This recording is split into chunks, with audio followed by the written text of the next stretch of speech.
Saya tuh harus bergaul ternyata. Saya harus bergaul dengan yang saya kenal itu. Jadi kalau saya ingin mengenal Yesus, saya harus menjalin hubungan.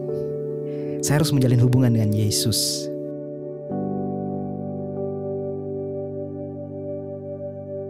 Halo sahabat, kembali bertemu dengan saya Firman Wahyudi di acara hari ini yang luar biasa, yaitu ngobrol bareng sahabat. Karena ada banyak hal tentang kehidupan kita yang tidak bisa diungkapkan karena tidak pernah diceritakan. Nah, saatnya kita akan bercerita dan mendalami banyak hal yang tersembunyi dari kehidupan kita. Karena satu hal, kebenaran tidak akan pernah hilang dari muka bumi ini. Dan tamu kita hari ini adalah tamu yang luar biasa. Ya, terima kasih buat kehadirannya hari ini, Bro Heski Manggawa. Selamat datang. Waduh, apa kabar nih Pak Heski? Puji Tuhan, luar biasa. Waduh, terima kasih sudah bisa hadir di acara ngobrol-ngobrol kita, karena kita sahabatan nih kan. Karena kita sahabatan, jadi hari ini kita ngobrol bareng sahabat. Karena saya percaya seperti slogan saya tadi, kebenaran tidak akan pernah hilang dari muka bumi ini. Amin. Amin. Oke, langsung aja to the point untuk menghemat waktu. Hari ini ada beberapa pertanyaan yang akan saya tanyakan ke Pak Heski, yaitu yang pertama ya, langsung to the point karena memang waktunya kita cepat nih. Menurut Pak Heski, apa arti keselamatan buat Pak Heski? Oke, baik. Terima kasih Bro Firman sudah mengajak aku di acara ngobrol bareng sahabat. Ya, sesuai dengan pertanyaan tadi, kalau menurut aku nih ya, keselamatan itu adalah sebuah pemberian dari Tuhan buat kita sebagai orang yang percaya. Jadi pada dasarnya kita ini kan manusia berdosa, udah pasti tidak akan selamat. Oleh karena kasih Tuhan, kasih karunia, Tuhan yang menyelamatkan kita, bukan usaha kita sendiri, seperti itu kira-kira. Jadi bukan karena kehebatan kita dong? Oh no, bukan. Jadi ini pemberian dari Tuhan yang kita nggak perlu bayar gitu ya? Betul sekali.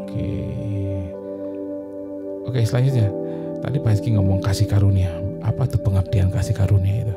Nah, mengenai kasih karunia, saya memang merasa bahwa keselamatan yang daripada Tuhan itu, yang seperti saya katakan tadi, itu bukan usaha saya, bukan usaha kita, itu pemberian Tuhan.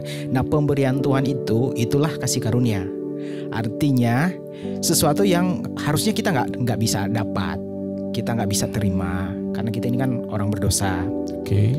Tetapi Tuhan itu mau ngasih ke kita itu secara cuma-cuma, dengan pengorbanan Tuhan sendiri. Dan diberikan kepada kita, diberikan kepada saya yang harusnya tidak layak untuk nerima, saya dilayakkan sama Tuhan, sehingga saya menerima pemberian keselamatan itu. Itulah kasih karunia yang Tuhan berikan kepada saya. Oke, jadi Pak Heski hari ini merasa yakin kalau Pak Heski diselamatkan? Amin. Saya yakin 100%. Yakin 100%. Amin. Ya. Ada tips nggak bagaimana supaya setiap orang diselamatkan? Caranya gimana? Apa yang Pak Heski lakukan? Oh, yakin nih, keyakinannya gimana gitu? Nah, kalau berdasarkan pengalaman saya, bicara yakin gak yakin, modalnya sih cuman percaya aja. Percaya kepada si pemberi keselamatan itu. Percaya bahwa kasih karunia Tuhan itu sudah dinyatakan buat saya. Jadi saya nggak usah hitung-hitung lah, maksudnya nggak usah berapa sih gitu, karena udah pasti saya nggak bisa beli, nggak bisa bayar. Jadi saya cuma terima. Punya 1 miliar pun nggak bisa bayar? Oh no, nggak bisa. 1 triliun? Itu sebenarnya gini. Jadi walaupun diberikan gratis nih, diberikan gratis ke saya, bukan berarti itu nggak ada harganya. Itu harganya nggak ternilai loh, sangat mahal. Jadi dibeli. Jadi nggak dijual ya berarti? Nggak dijual, makanya dikasih. Jadi saya tinggal terima. Saya percaya kepada Sang pemberi keselamatan itu, yaitu Yesus sendiri. Saya percaya kepada Dia. Saya nerima. Begitu saya nerima, saya yakin dengan iman saya bahwa saya menerima itu. Saya percaya bahwa saya diselamatkan. Gitu.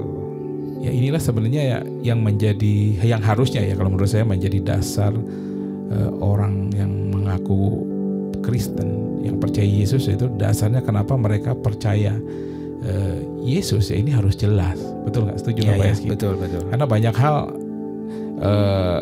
mereka percaya kepada Yesus tapi dengan dasar atau penginjilan yang kurang benar lah kalau menurut saya.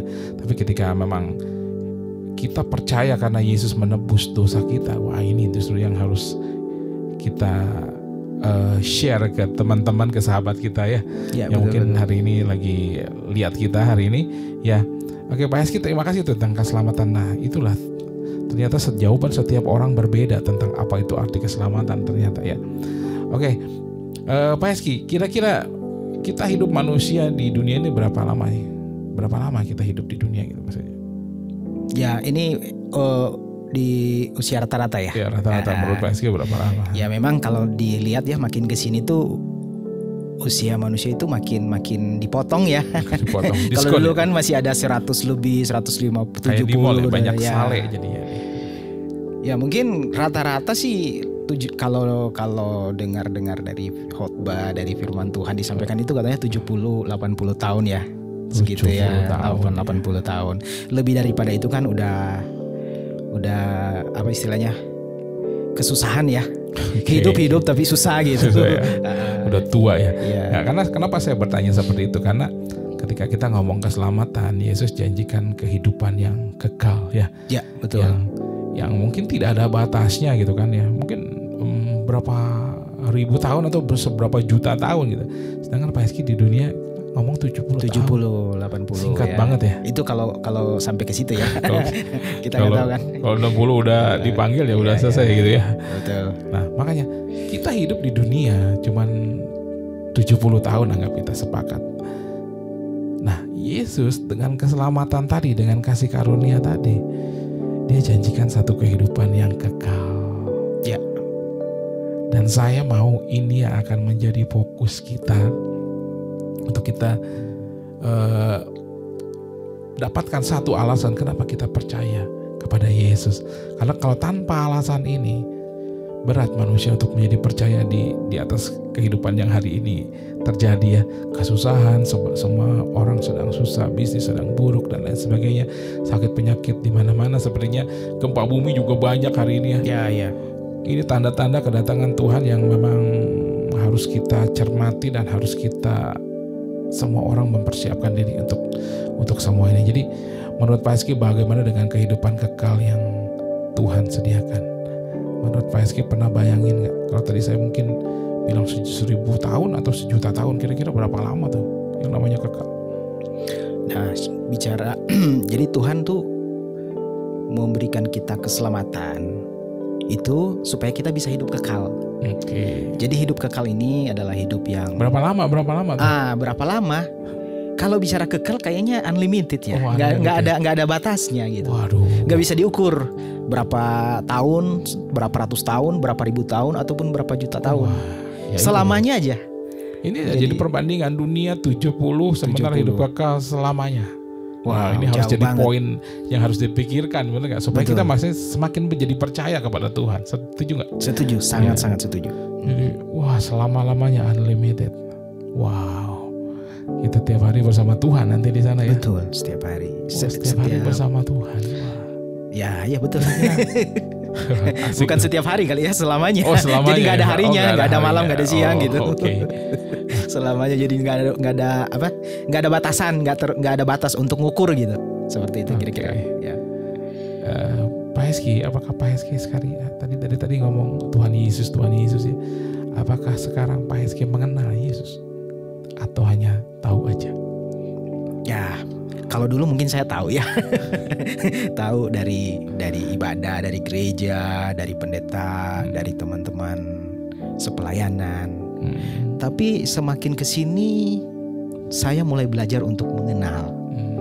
Jadi bukan hanya sekedar tahu. Jadi saya mulai belajar untuk mengenal Dia secara pribadi. Tuhan itu seperti itu, Tuhan Yesus.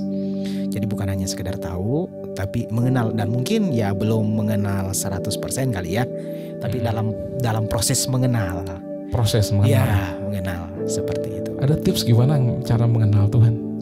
Nah, ada orang ada ya saya udah coba nih ya. Saya mengenal Tuhan itu lewat belajar firman Tuhan, dengerin khotbah. Ternyata itu hanya ini pendapat saya ya, Pak. Nggak apa-apa ya. Jadi bebas, waktu kan saya belajar baca firman, belajar dari sekolah minggu mungkin ya, dari sekolah minggu, terus sampai sekarang dengar khotbah, itu saya mempunyai pemahaman bahwa saya tahu jadinya. Oh, tahu Tuhan itu, Yesus itu seperti apa, perbuatannya, mujizat-mujizatnya. Tapi untuk bicara mengenal, saya tuh harus bergaul ternyata. Saya harus bergaul dengan yang saya kenal itu. Jadi kalau saya ingin mengenal Yesus, saya harus menjalin hubungan. Saya harus menjalin hubungan dengan Yesus, dengan pribadi Dia. Nah, caranya gimana? Ya tadi itu pertanyaannya. Betul. Ya, pertanyaannya. Jadi caranya yang saya lakukan adalah saya membangun hubungan dengan Dia lewat apa? Yang saya lakukan adalah lewat salah satunya ini lewat worship. Saya membangun hubungan dengan Dia lewat penyembahan. Saya tuh komunikasi. Jadi saya bukan hanya ngomong sama Tuhan, saya suka bisa mendengar Tuhan berbicara kepada saya. Jadi dari situ saya bisa tahu Dia maunya apa, seleranya apa, gitu kira-kira. Saya pernah bagikan satu firman Tuhan singkat sih Pak Eski. Menurut saya seperti ini, perbedaan berdoa dan menyembah ya. Kalau menurut saya begini, ketika orang berdoa itu kemungkinan dia tidak menyembah. Tapi ketika satu orang menyembah, pasti dia akan berdoa. Setuju nggak Pak? Di dalam penyembahan pasti ada doa. Boleh diulangi Pak? Saya sepertinya ini sebuah hal yang baru nih. Yang baru. Baru nih buat saya nih. Ketika seseorang berdoa, misalnya itu doa. Berdoa itu kan katanya komunikasi dengan Tuhan. Iya. Tapi kan kebanyakan orang berdoa memperkatakan. Ngasih list. Iya, ngasih list A, B, C, doa Bapak aku begini mungkin ya. Nah, saya bukan survei, tapi bertanya, ketika kamu berdoa, apakah kamu menyembah Tuhan? Tidak. Saya hanya bersyukur terus berdoa. Saya tidak katakan itu salah. Itu harus kita lakukan. Tapi saya setuju dengan Pak Eski ketika bicara tentang penyembahan. Yang saya tahu ketika saya menyembah Tuhan, di sana pasti ada lebih banyak doa yang dinaikkan. Setuju nggak Pak Eski? Oh, gitu. Iya. Ya, ketika kita menyembah Tuhan, pasti ada doa kan? Ya. Bahkan mungkin Tuhan nuntun kita ya. Iya. Ketika doa hanya doa aja, mungkin kita nggak nyembah.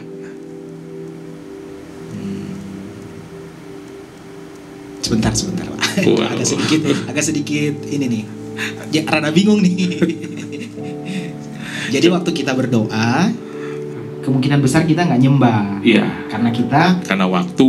Pertama, mungkin. jadi karena kita sudah diperhadapkan dengan kebutuhan ya. Betul. Jadi kebutuhan ABC kita bukan banyak. Kebutuhan Tuhan ya. Betul.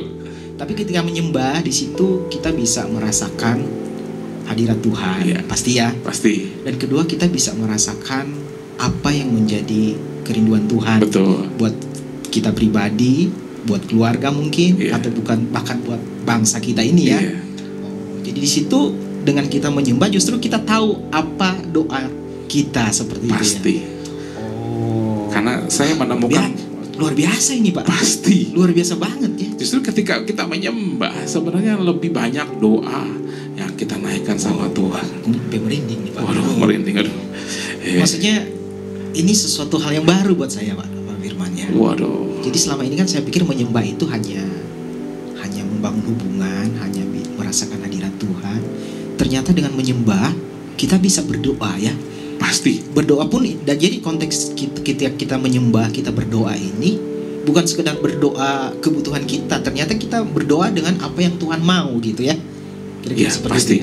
Karena saya percaya setiap orang yang datang kepada Tuhan, pasti orang ini akan dibarui. Amin. Diampuni. Yes. Betul nggak? Betul.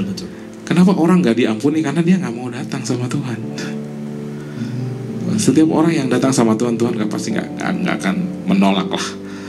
Pasti dia akan terima, dia akan menerima pengampunan dan pasti akan dipulihkan lagi. Karena kita percaya setiap kita mengaku dosa, firman Tuhan katakan kan, Dia setia dan adil ya. Pasti mengampuni dan bahkan melupakan semua dosa dan pelanggarannya. Jadi sebenarnya saya kalau saya tangkap firman Tuhan tadi, ada satu momen manusia, kapan manusia nggak berdosa gitu. Ketika dia minta ampun. Minta ampun. Ya udah detik mereka dia minta ampun, semuanya dia nggak berdosa dong. Jadi ya ini yang harus kita pertahankan mungkin kita. Wah senang nih ngomong sama Pak Eski, ada sesuatu yang baru Iya, ternyata. saya baru terbuka ya, baru dapat ini. Luar biasa ya. Oke. Jadi ketika kita menyembah, kita bisa berdoa kepada Tuhan. Lebih banyak Ya, doa. bahkan doa-doa yang tidak bisa kita buat dengan alam pikiran kita ya. Bukan hanya sekedar list Iya. worship, dan terus kita bisa naikkan segalanya kepada Tuhan. Oke, lanjut nih pertanyaan berikutnya Pak Eski. Dengan apa yang sudah terjadi buat kehidupan Pak Eski hari ini? Menurut Pak Eski bagaimana kehidupan Pak Eski hari ini? Kehidupan keluarga semuanya seperti apa? Dengan apa yang sudah proses mengenal Tuhan, proses menyembah, bagaimana kehidupan Pak Eski hari ini? Ya.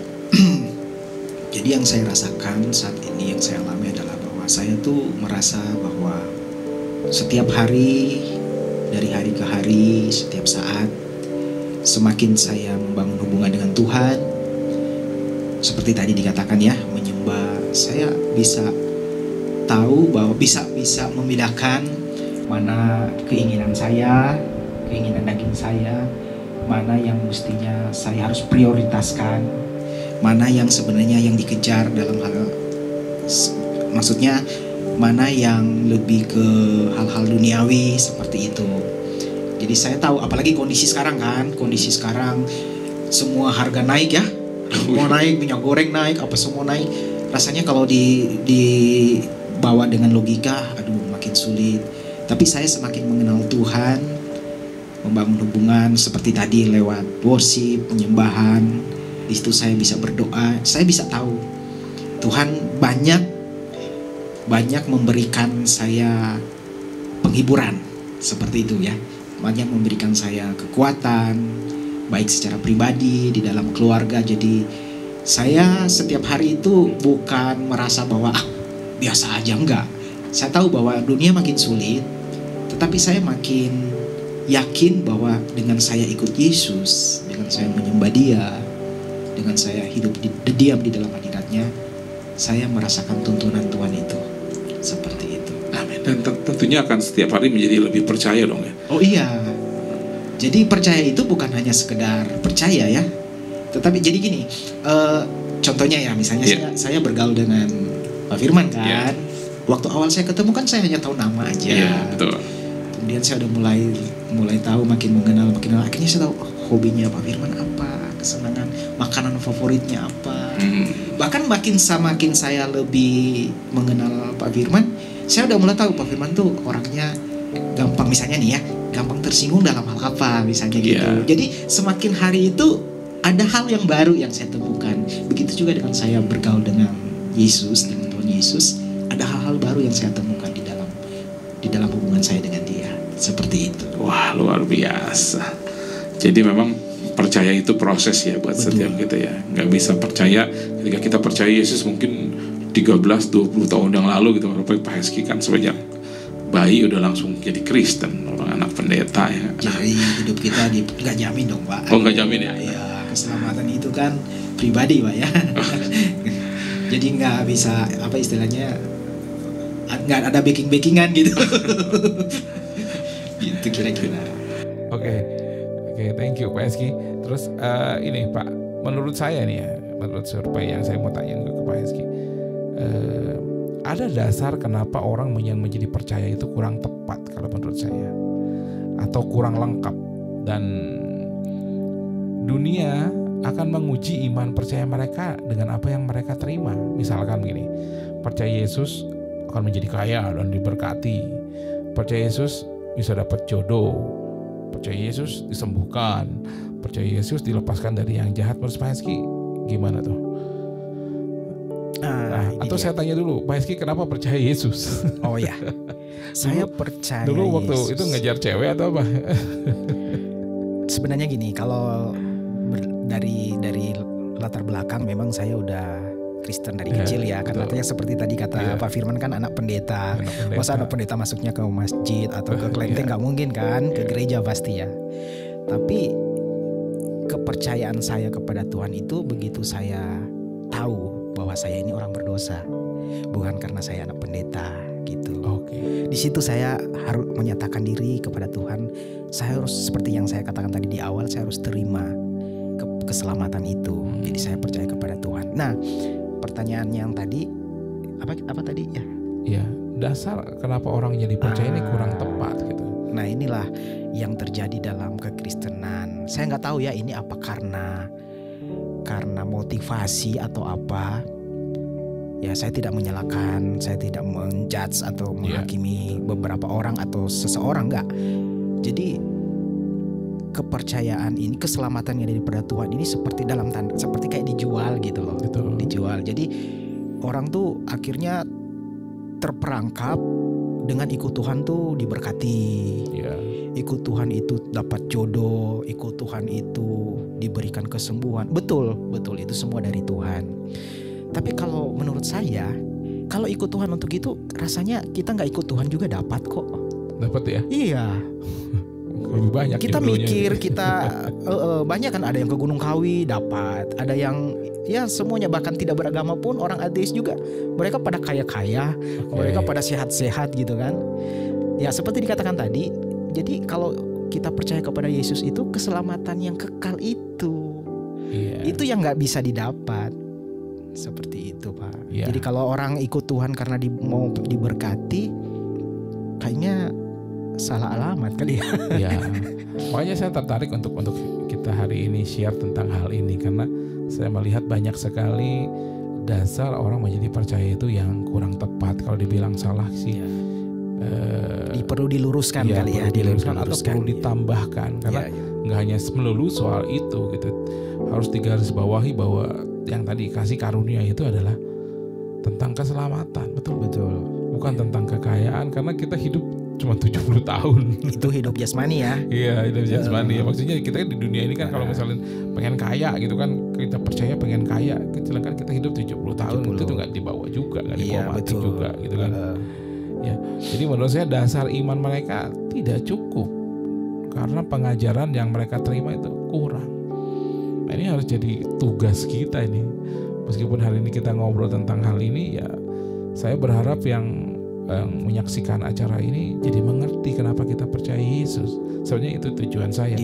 Karena memang banyak orang terfokus pada zaman sebelum zaman Yesus, zaman Injil, ketika Matius, Markus, Lukas semua bercerita tentang Yesus ya. Tapi endingnya yang hari-hari ini tuh jarang diangkat gitu. Tentang apa? Tentang apa yang Yesus lakukan, yaitu Yesus mati menebus hidupan kita, dan setelah itu dia berikan Roh Kudus buat hidup kita. Nah sebenarnya awal mulanya kita tuh sekarang hidup tuh di zaman ini. Itu yang saya dapat sih sebenarnya. Manusia hanya fokus kepada apa yang Yesus katakan. Yesus katakan A, B, C, D, semua mukjizat terjadi ketika zaman Yesus. Tapi apa yang Yesus lakukan pada akhirnya, yaitu menebus kehidupan manusia. Nah ini yang jarang, bukan ya? Saya jarang banget diangkat. Karena apa? Kesibukan manusia, kesusahan manusia begitu banyak, kesakitan manusia sebegitu banyak. Jadi hal ini tentang Injil ini yang sebenarnya itu Yesus Kristus mati buat kita, ya ini harus kita angkat lebih lagi Pak Heski di zaman ini. Iya betul. Setuju nggak? Setuju, sangat setuju. Karena kita harus sharing tentang ini kepada sahabat yang di rumah yang hari ini menyaksikan konten ini, ya kita harus mengerti bahwa inti dari apa yang Yesus lakukan adalah tentang penebusan dosa manusia dan semua pelanggarannya. Jadi semua dosa manusia ditebus sama Tuhan. Kalau ada 10 dosa misalnya Pak, kalau Yesus hanya bisa menebus 9, saya berani katakan gak usah percaya Yesus. Buat apa? Yesus ini menebus semua dosa manusia, itu yang harus manusia percaya. Kalau hanya Yesus gak bisa selamatkan 9, yang satu lagi siapa yang selamatkan? Kan gak bisa digratiskan, betul gak? Jadi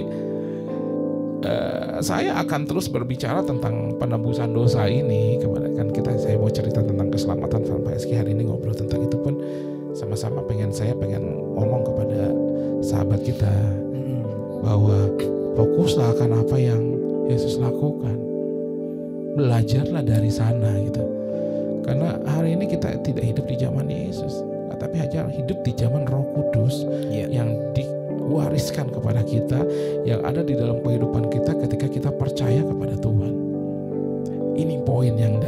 yang sebenarnya saya mau angkat dengan pertanyaan yang saya katakan ke Pak Heski, dan ternyata cukup nyambung dengan semuanya.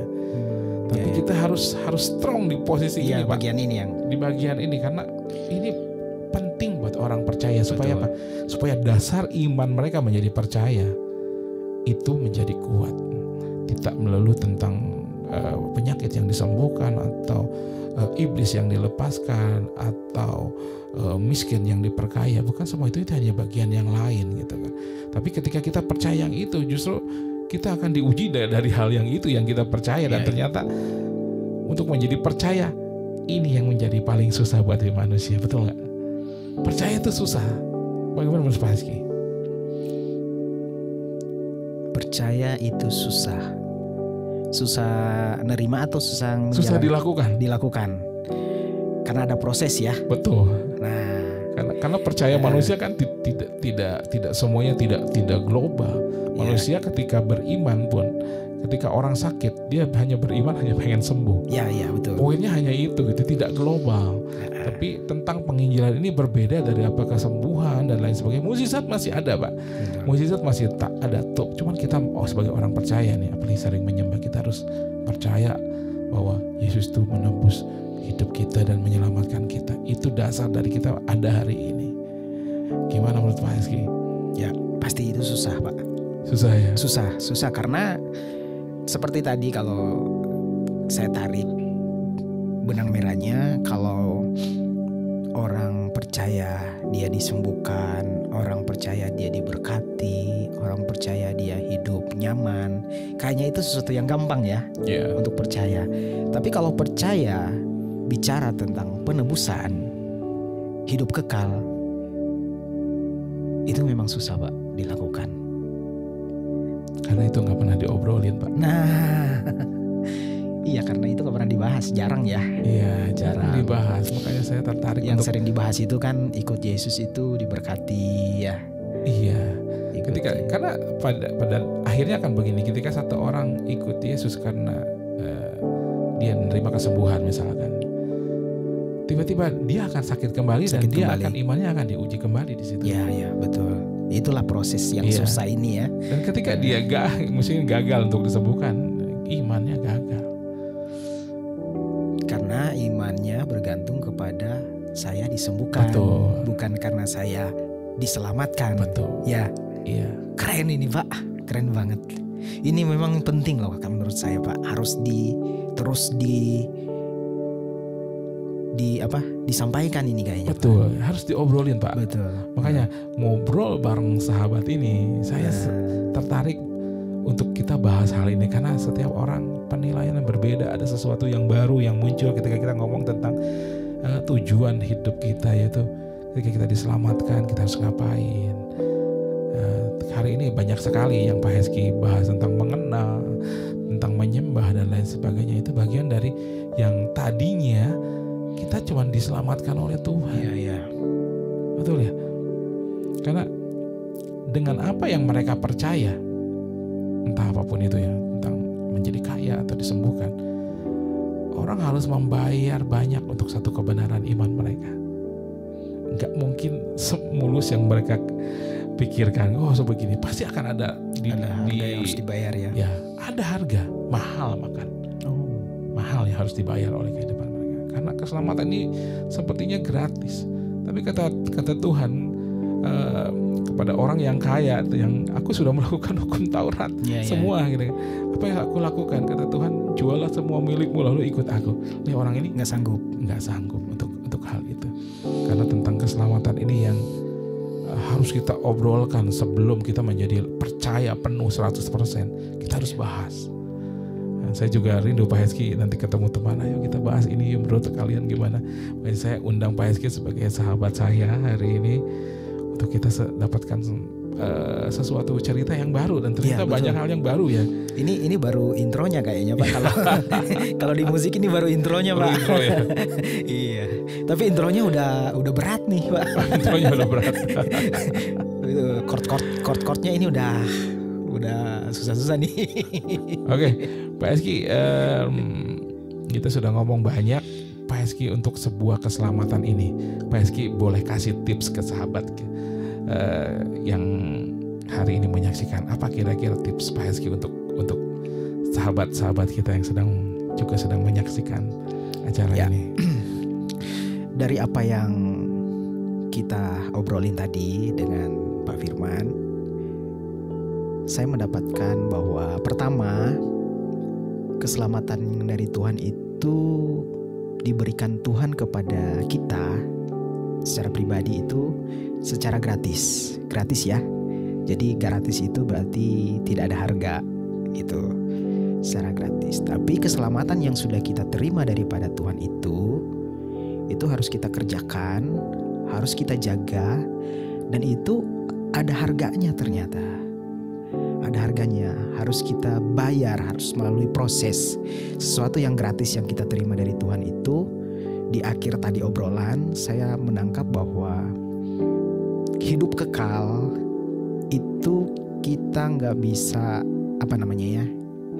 tidak bisa kita anggap sepele. Untuk menjalaninya itu kita harus siap bayar harga, bahkan nyawa kita sekalipun. Seperti itu ya teman-teman. Jadi sahabat-sahabatku, mari tetap kerjakan keselamatan yang Tuhan berikan. Karena bukan bicara soal 70 tahun, 80 tahun loh. Ini bicara kekekalan. Tidak ada batas. Jadi untuk mendapatkan sesuatu yang kekal itu, yang kita sudah terima, kita pertahankan. Suatu saat nanti ketika kita masuk usia yang tadi, usia yang terbatas tadi ya, 70-80 tahun, di situ kita baru menyadari bahwa ternyata kehidupan yang kekal yang selama ini saya terima, saya pertahankan, saya jaga, sekalipun dengan harga yang mahal, sekalipun dengan nyawa, saya dapatkan dari Tuhan. Yaitu, ya saya tidak bisa mengatakan bahwa sekarang saya alami karena saya masih hidup. Ya kita belajar daripada saksi-saksi iman kita yang sudah mendahului kita. Kita percaya bahwa mereka sudah mengalami apa yang dikatakan kekekalan. Nah mungkin ini yang sering harus kita bahas, bukan bicara soal berkat, kesembuhan. Ya kira-kira begitu ya sahabat-sahabatku. Oke, terima kasih banyak nih Pak Eski. Hari ini luar biasa sekali. Dan saya dengan pembicaraan kita nih, saya berharap para sahabat juga menangkap sesuatu ya tentang keselamatan yang begitu banyak ditafsirkan oleh orang-orang, tapi kita jarang bicarakan. Dan saya serius sekali bicara tentang hal ini karena ini akan menjadi pasti bukan rema ya, bukan pengalaman dan satu pengertian yang baru untuk kita. Jadi hari ini terima kasih saya ucapkan buat Pak Eski buat kehadirannya di Ngobrol Bareng Sahabat. Jangan kapok ya Pak. Sama-sama. Nanti mungkin momen lain kita akan ngobrol lagi dan membahas hal yang lebih penting lagi untuk kita sama-sama mengerti dan pahami, bahkan lebih kita jalani dengan lebih sungguh-sungguh tentang dan pasti lebih seru ya. Oh pasti lebih seru. Pasti lebih seru. Oke Pak Eski, terima kasih banyak buat hari ini. Thank you. Jangan kapok. Amin. Nanti saya undang lagi dan sahabat hari ini terima kasih untuk kebersamaannya. Banyak hal di dunia ini sekali lagi tidak bisa diungkapkan karena memang nggak pernah dibicarakan. Tapi ketika kita ngobrol dari hati ke hati dengan apa yang kita alami hari-hari ini, saya tahu ada satu kebenaran yang akan kita dapatkan bersama-sama, dan kebenaran ini akan menjadi berkat bukan hanya buat saya berdua hari ini, tapi buat semua, bahkan buat seluruh dunia. Karena kebenaran tidak akan pernah hilang di muka bumi ini. Oke, saya Firman Wahyudi undur diri hari ini. Shalom dan sampai ketemu di Ngobrol Bareng Sahabat edisi yang lain. Tuhan Yesus memberkati kita semua. Amin.